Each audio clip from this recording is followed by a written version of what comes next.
Aure da social media, ina ya kamata a ja layi? A yau social media ya zama rayuwarmu na yau da kullum, kamar su Facebook, Instagram, TikTok, Snapchat, WhatsApp da dai sauransu. Social media sun sauƙaƙa sadarwa matuƙar gaske, sun haɗa iyalai da abokai da masoya da dai sauransu. Sun ba mutane damar ci gaba a fannin rayuwarsu da samun nasarori. Sai dai kuma kash, wannan ci gaban ya zo da manyan ƙalubale musamman a rayuwar aure. Tambayar ita ce, shin ya kamata a ringa bayyana komai game da aure a social media? Lala, aure alaƙa ce ta amana, mutunta juna da kuma riƙe sirri. Duk da cewa ma'auratan na da 'yancin faɗar abubuwan da suke faruwa a social media, sai dai social media na haifar da matsaloli fiye da amfani. Riƙe sirrin gida abu ne mai matuƙar muhimmanci, ba wasan kwaikwayo ba ne kamar yadda ake yi a Kannywood domin mutane su kalla. Akwai sirrin da za su kasance ne a tsakanin miji da mata, ba sai kowa ya ji ba. Idan ma'aurata suka mai da rayuwarsu gaba ɗaya a social media, to rayuwar aurensu zai zamo abin muhawara a social media.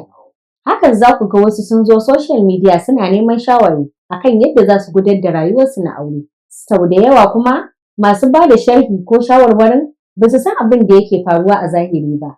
A wasu ɓangare, wasu ma'auratan suna kwatanta rayuwar aurensu da rayuwar auren da suka gani a social media. Ɗaya daga cikin manyan matsalar social media akwai yawan kwatanta rayuwar mutum da ganin manyan kyaututtuka, tafiye-tafiye, bukunkuna da kalaman soyayya, wanda ke sa waɗansu su fara tunanin cewa aurensu bai kai na wasu ba. Sam, kuma abin ba haka yake ba. Abin da mutane ba su sani ba shine, yawanci abin da suke gani a social media baya nuna cikakkiyar rayuwa. Mutanen sun fi nuna lokutan farin ciki ba tare da nuna ƙalubalen da suke fuskanta a rayuwar aurensu ba. Saboda haka, ganin rayuwar wasu a social media bai kamata ya zama ingancin rayuwar aure ba, sai dai ya zama rayuwa kawai na kafafen sada zumunta.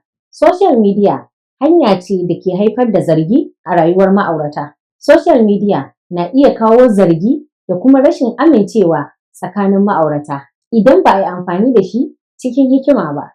Yawan ɓoye waya ko kuma tattaunawar sirri da wasu ma'auratan ke yi wadda ba a yarda da ita ba.